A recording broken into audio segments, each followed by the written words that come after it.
Capítulo 6 do livro Meus Passos com Jesus. É muito amor envolvido. Já faz mais de 30 anos que retornei do Rio de Janeiro rumo à Fortaleza para, junto com meu pai, iniciarmos um novo negócio no ramo hospitalar.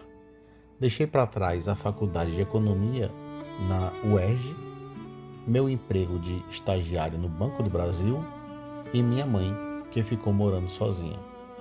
Foi duro tomar essa decisão, mas confiando, fui conduzido pelo Senhor. Ainda no Rio, eu comprava o jornal todo domingo, olhava os encartes coloridos com lançamentos imobiliários e perguntava a Deus se um dia teria condições de ter uma família e comprar um apartamento daqueles, já que tudo parecia tão distante da minha realidade. Eu não conhecia o versículo de Jeremias 29:11, mas de certa forma, o Espírito Santo me conduzia a colocar minha esperança no Senhor. O que eu fazia, e me lembro perfeitamente, era colar figuras tiradas de revistas dos sonhos que eu gostaria de realizar. Devo ter aprendido isso ouvindo algum guru de autoajuda da época. Mas funcionava, pelo menos em parte, me mostrando o quão distante meus sonhos estavam da minha situação real. Fico imaginando Jesus olhando todo esse meu movimento. E hoje que sou pai, consigo ter uma visão assim também, vendo os desejos dos meus filhos e pensando em como ajudá-los a realizar. Vem à minha mente aquela passagem de Mateus 7:11 que diz: se vocês, apesar de serem maus, sabem dar coisas boas a seus filhos, quanto mais o Pai de vocês, que está nos céus, dará coisas boas aos que lhe pedirem. Voltei para Fortaleza de coração aberto para recomeçar a vida. Meu quarto novo só teria um colchão de solteiro no chão e uma estante de metal improvisando um guarda-roupa. Mas a certeza de que Deus me conduziria neste novo momento era maior do que minhas inseguranças. Hoje, mais de 30 anos depois, olhando para trás, posso ver a mão do Senhor em todo o processo. Tenho certeza de que, pelas minhas próprias forças, eu não chegaria tão longe. É libertador crer em um Deus vivo, que nos promete ter planos maiores que os nossos, planos de esperança e futuro. Quem sou eu? Eu não sou ninguém especial, muito menos merecedor de tanto amor do Senhor. E agora, prestes a completar 50 anos enquanto escrevo esta reflexão, só tenho gratidão no coração. Deus realizou todos os sonhos da minha juventude e hoje também posso cumprir a promessa que fiz ao sair de casa para minha mãe, de que realizaria também os sonhos dela. As bênçãos do Senhor são assim, abundantes, surpreendentes e transbordantes.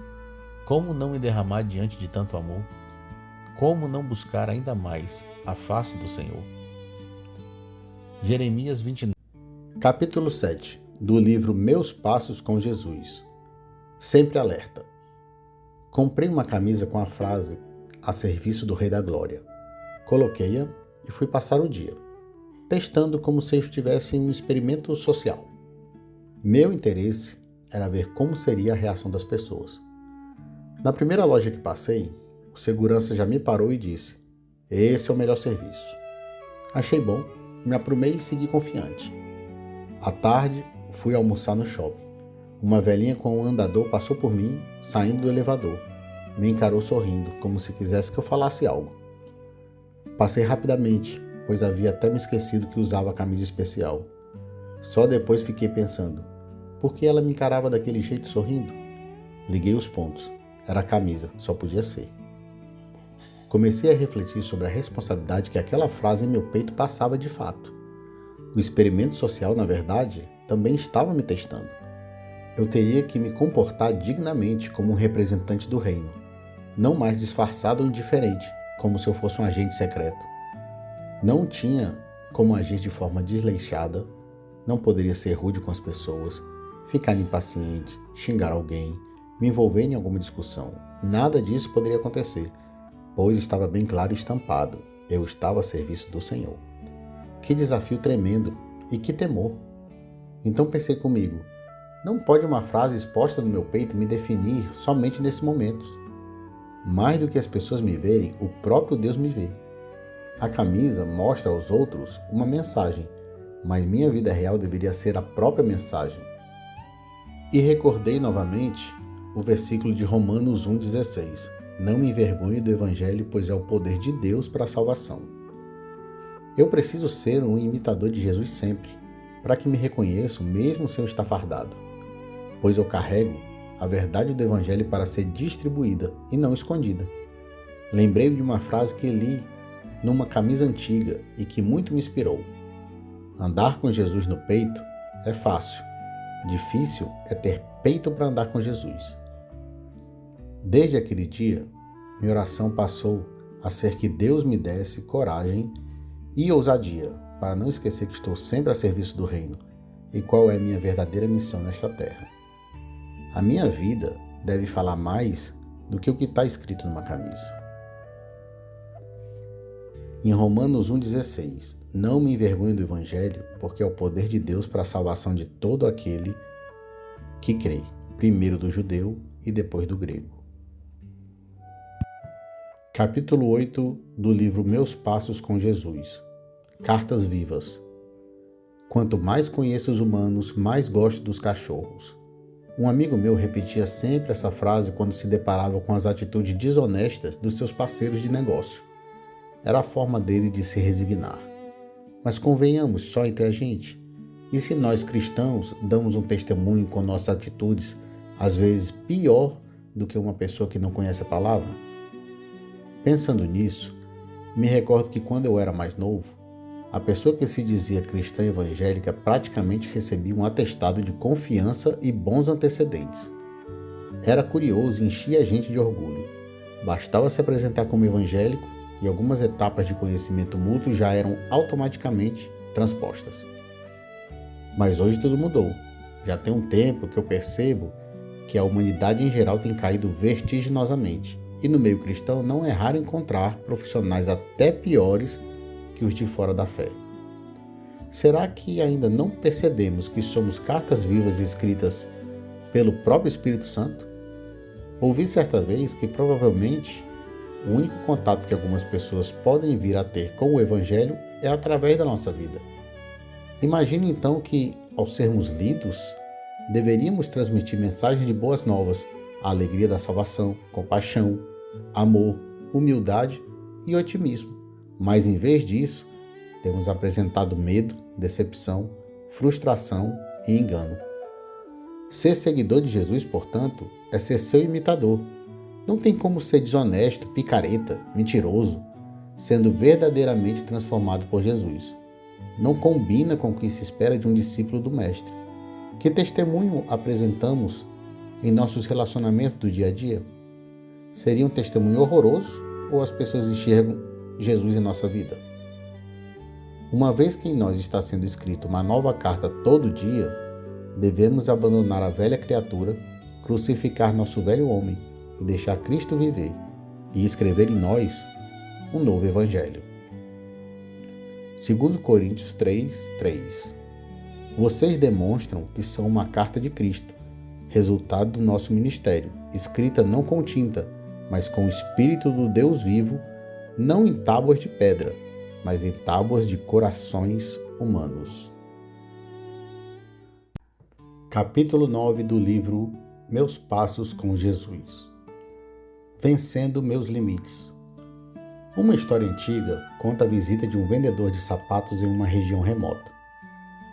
Ao chegar lá, percebeu que ninguém no vilarejo usava sapatos. Todos andavam descalços. Ele voltou para a fábrica desanimado. Porém, meses depois, outro vendedor de sapatos chegou no mesmo lugar.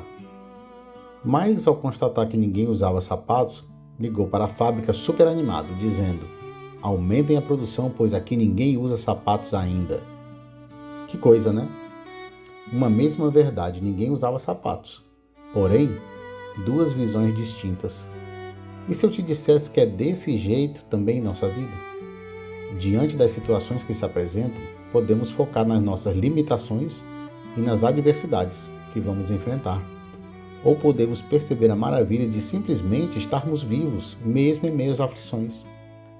Essa mentalidade de focar na fé em vez das adversidades me fez lembrar de um pastor que, embora com dores no corpo decorrente da Covid, viajava como guia espiritual conduzindo um grupo cristão pela Europa. Ele caminhava cerca de 10 quilômetros por dia, um grande desafio para a sua saúde, mas sempre com felicidade ao compartilhar a fé e as verdades de Deus. Interessante, já vi pessoas com saúde limitada como desse pastor vivendo pela graça do Senhor, superando dificuldades e até com felicidade no rosto e uma palavra de encorajamento. Mas também já vi pessoas de plena saúde, com nenhuma dificuldade física aparente, mas terrivelmente aprisionadas em vícios, pensamentos derrotistas e de morte. Quanto contraste! Prefiro a visão do apóstolo Paulo, que aprendeu a estar contente em qualquer situação, porque era Jesus que o fortalecia. Meu amigo leitor, você já percebeu que sempre temos alguém ao nosso redor com uma situação pior ou mais limitante que a nossa? No entanto, às vezes temos a impressão de que Deus se esqueceu de nós e o nosso problema é sem solução. Só a graça de Deus pode nos ampliar a visão, para tirarmos o foco das nossas limitações e colocá-la em Cristo, pois é sendo fraco que no Senhor seremos fortes. Não quero ser prisioneiro das adversidades do dia a dia. Eu quero sim ter a visão correta das circunstâncias, com a certeza de que quem está comigo me fortalecerá em qualquer situação. É meu desejo, mas também a minha oração. Em Filipenses 4, capítulo 10 do livro Meus Passos com Jesus. O cristão sem sal e sem luz. Tenho me deparado com um novo tipo de cristão, aquele que foi ferido profundamente pela sua própria comunidade de fé. São pessoas que serviram em suas igrejas, mas que por experiências dolorosas hoje se encontram distante de Deus. Ao ouvir suas histórias, fiquei surpreso. Para quem vive em uma igreja tão centrada nos ensinos de Jesus, o que eu vi parecia algo tão distante do Evangelho que me chocou. Hoje, porém, já não me surpreendo. As estatísticas mostram que o Brasil nunca possuiu tantos evangélicos, mas, ironicamente, nunca esteve tão distante dos caminhos de Deus. Onde está, afinal, o sal que deveria curar a nação e a luz que deveria dissipar as trevas? Infelizmente, vemos cristãos apenas no nome, que se afastaram da comunhão com o Pai. Ouvi ainda sobre as igrejas empresas, onde a obra do Espírito Santo é trocada por metas de crescimento. Por trás de algo que deveria ser genuíno, existe o interesse financeiro de seus proprietários. Essas igrejas e seus líderes estão matando a fé de homens e mulheres que se dedicam de coração, acreditando que estão fazendo a obra do Senhor. É uma tristeza ver o que estão fazendo com o Evangelho, tratando Jesus como um produto e não como o verdadeiro Salvador. Já advertia Jesus, hipócritas, eles afastam as pessoas de vez da fé, uma vez que apresentam um evangelho deturpado. Estes acabam rejeitando o amor de Jesus, confundindo-o com mais do mesmo. Muitos estão indo para o inferno por causa dessas igrejas e de seus líderes gananciosos. E isto é motivo de grande tristeza para quem conhece a verdade da salvação. No final, você vê cristãos apáticos, frios, sem sal, ou ainda pior, se dizem cristãos, mas estão afastados de Deus e do caminho verdadeiro. Que nossos olhos e ouvidos estejam atentos. Ao nosso redor existem vários assim, que se dizem afastados. Precisamos restaurar essas pessoas feridas, conduzindo-as a um encontro com o real Evangelho e com o Jesus verdadeiro. Em Mateus 23:15, temos assim: Ai de vocês, mestres da lei e fariseus, hipócritas, porque percorrem terra e mar para fazer um convertido, e quando